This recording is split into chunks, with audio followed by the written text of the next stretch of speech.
দেখানোর চেষ্টা করবো এই মুহূর্তে আরামবাগে মহাকাশ স্কুলের ছাত্রছাত্রীরা তাদেরকে আরও উৎসাহ প্রদান করার জন্য এখানে একটা সেমিনারের আয়োজন করা হয়েছে, যেখানে ইসরো থেকে বিভিন্ন বিজ্ঞানীরা আনা হয়েছে। গতকাল আমরা জেনেছিলাম 31 ডিসেম্বর মহকুমা শাসক সুভাষিনীর উদ্যোগে মহকুমা শাসক কার্যালয়ের পরিচালনায় কিছু ছাত্রছাত্রীদেরকে নিয়ে কলকাতায় ইসরোর যেখানে রিমোট সেন্সিং সেন্টার আছে সেখানে নিয়ে যাওয়া হয়েছিল চাঁদের ব্যাপারে এবং মহাকাশ বিজ্ঞানের ব্যাপারে তাদের জিজ্ঞাসা পূরণ করার জন্য এখানে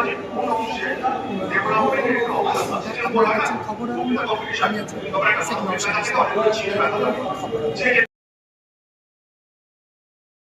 মহাকাশে গবেষণায় ভারত আজ অন্যান্য দেশের তুলনায় অনেকটা এগিয়ে গেছে।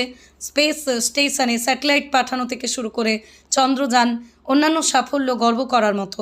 আজ আরামবাগ রবীন্দ্র ভবনে মহাকাশ বিজ্ঞান গবেষণা নিয়ে একটি সেমিনারের আয়োজন করেন আরামবাগ মহকুমা শাসক কার্যালয় এবং ডিপার্টমেন্ট অফ এমপ্লয়মেন্ট এক্সচেঞ্জ। মোট 22টি স্কুলের 300 জন ছাত্রছাত্রীরা এই অনুষ্ঠানে অংশগ্রহণ করেন। এখানেই মহাকাশ বিজ্ঞান নিয়ে ছাত্রছাত্রীদের জিজ্ঞাসার উত্তরের জন্য ইসরোর রিজিওনাল অফিস কলকাতা থেকে দুজন বৈজ্ঞানিক আসেন।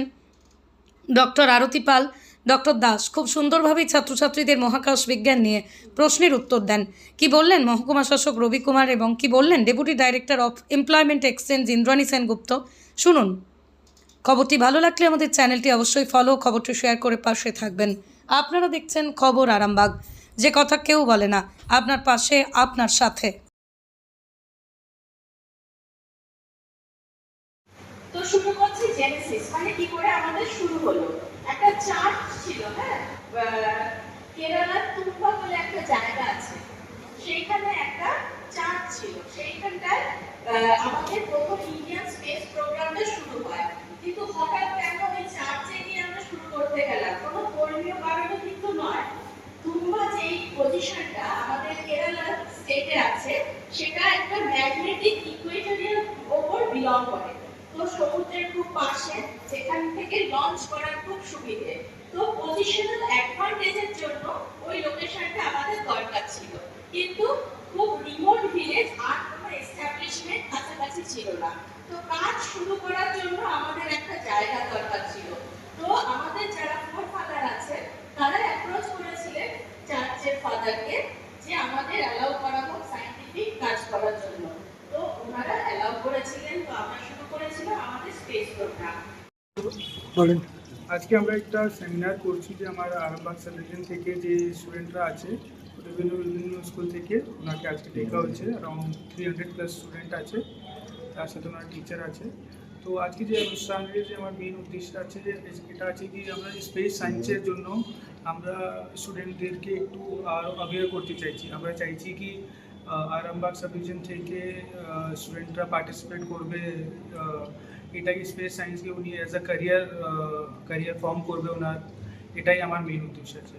তো তার জন্য আমরা যে সায়েন্টিস্ট আছে ইসরো ক্যালকাটা সেন্টার থেকে, উনি আজকে এসেছেন। উনি আজকে প্রেজেন্টেশন দেবে বা স্টুডেন্টদেরকে, ওনার সাথে ইন্টারেক্টিভ সেশন হবে। তো ওখানে স্টুডেন্টরা যা ওনার ডাউট আছে কি উনি কীভাবে এটাকে অ্যাজ আ ক্যারিয়ার ফর্ম করতে পারে, এরকম সব কিছু আলোচনা হবে আজকে। তার জন্যই আজকে এটা অনুষ্ঠান হচ্ছে। আজকে কতজন ছাত্রছাত্রী এই অনুষ্ঠানে অংশগ্রহণ করেছেন? আজকে মোটামুটি 300+ আছে, 300+ বিভিন্ন স্কুল থেকে, মানে আমরা সবাই ব্লক থেকে কিছু স্টুডেন্টকে ডেকেছি। এর আগের বারে দেখা গেছিলো যিনি মহকুমা শাসক ছিলেন তিনি স্পেস সায়েন্সের জন্য কলকাতায় রিমোট সেন্সিং সেন্টারে নিয়ে হয়। আজকে তো তার চেয়ে এক পা এগিয়ে এসে আপনারা সায়েন্সটিকে এখানে নিয়ে চলে এসেছেন। এটাই আমার আজকে ওটাই, সেজন্যই আজকে ওনাকে, কারণ কি এত স্টুডেন্টসকে তো কলকাতা নিয়ে যাওয়া মানে পসিবল নেই। তো আমরা এটাই ভেবেছি কি আমরা ওনাকে এখানে ইনভাইট করব। আর আমরা খুব খুশি কি উনি আজকে এখানে এসেছে, আমার ইনভিটেশন উনি অ্যাকসেপ্ট করেছে। তো এটাই। এর ভবিষ্যৎ মানে পরিকল্পনা আর কি আছে? মানে স্পেস সায়েন্স নিয়ে কি আরও কিছু আরামবাগে কিছু করার পরিকল্পনা আছে? আমরা নিশ্চয়ই আমরা দেখবো আজকে আমরা এটা কীভাবে হচ্ছে, তারপরে আমরা এটাকে আরও অ্যাডভান্স নিয়ে যাব কি যেরকম আগে হয়েছিল আমরা কিছু জনকে কলকাতা সেন্টার নিয়ে যাব, আর কিছু করবো, ওটা আমরা দেখবো, ভাববো। ধন্যবাদ স্যার। এটা মতন আছে এবং 300+ স্টুডেন্ট, এবং এখানে 2টি মাদ্রাসাকেও ডাকা হয়েছে, কারণ আমরা এবার চলেছি একেবারে ইনক্লুসিভ অ্যাপ্রোচ, মানে ধর্ম বর্ণ সব নির্বিশেষে সবাই যেন এই সুযোগটা পায়। এবং বলে রাখি এই আজকের এই সেমিনারের আরেকটি বৈশিষ্ট্য যে এটা লাইভ টেলিকাস্ট করা হচ্ছে। উত্তরণের যে ইউটিউব চ্যানেলটি আছে তার মাধ্যমে আমরা লাইভ টেলিকাস্ট করছি, যাতে যেসব ছাত্রছাত্রীরা আসতে পারেনি, শুধু ছাত্রছাত্রী কেন, ওই যে বাবা মায়ের আগামী দিনে নিজের ছেলেমেয়েদেরকে বোঝাবে, তারাও যেন লাইভ টেলিকাস্টের মাধ্যমে এটা লাইফ টাইম অপরচুনিটি। তো এর আগে কখনো আরামবাগে আপনারা দেখেছেন যে ইসরোর বৈজ্ঞানিকরা এসছেন? হয়, তো এরকম অপরচুনিটি আগামী দিনে কবে আসবে জানা নেই। সেই জন্য যাতে সবাই জানতে পারে, দেখতে পারে, সেই ব্যবস্থাও আজকে এসডিও স্যারের উদ্যোগে লাইভ টেলিকাস্টে হচ্ছে। আমি ইন্দ্রাণী সেনগুপ্ত, আরামবাগ মহকুমার ডেপুটি ডিরেক্টর অফ এমপ্লয়মেন্ট। একটু বলেন। আজকে আমাদের এখানে আমাদের ভবনে Arambagh SDO office, district employment exchange এবং আমাদের এরিয়ার অফিস, আরামবাগ এরিয়ার অফিস, এই তিনটে অফিসের কোলাবোরেশনে আমাদের টোটাল মহকুমার যত স্কুল আছে, হাই স্কুল এবং হাই সেকেন্ডারি স্কুল, সেই সমস্ত স্কুলের ছাত্রছাত্রীরা আজকের এখানে বিজ্ঞান বিষয়ের যে সেমিনার হচ্ছে অর্থাৎ যে স্পেস সায়েন্সের উপর তাদের কেরিয়ার অপরচুনিটিস কেমন আছে, একাডেমিক অপরচুনিটিস কেমন আছে, সেই বিষয়ে একটা সেমিনার এখানে হচ্ছে। আশা করছি এই সেমিনার থেকে আমাদের ভগবান ছাত্রছাত্রীরা এবং যারা আজকে এখানে ফিজিক্যাল মোডে আসতে পারেনি তাদের জন্য লাইভ স্ট্রিমিং চলছে, তারা অনলাইনে দেখছে, বিভিন্ন স্কুলে বসে সমস্ত ছেলেমেয়ে এই সেমিনারের দ্বারা উপকৃত হবে।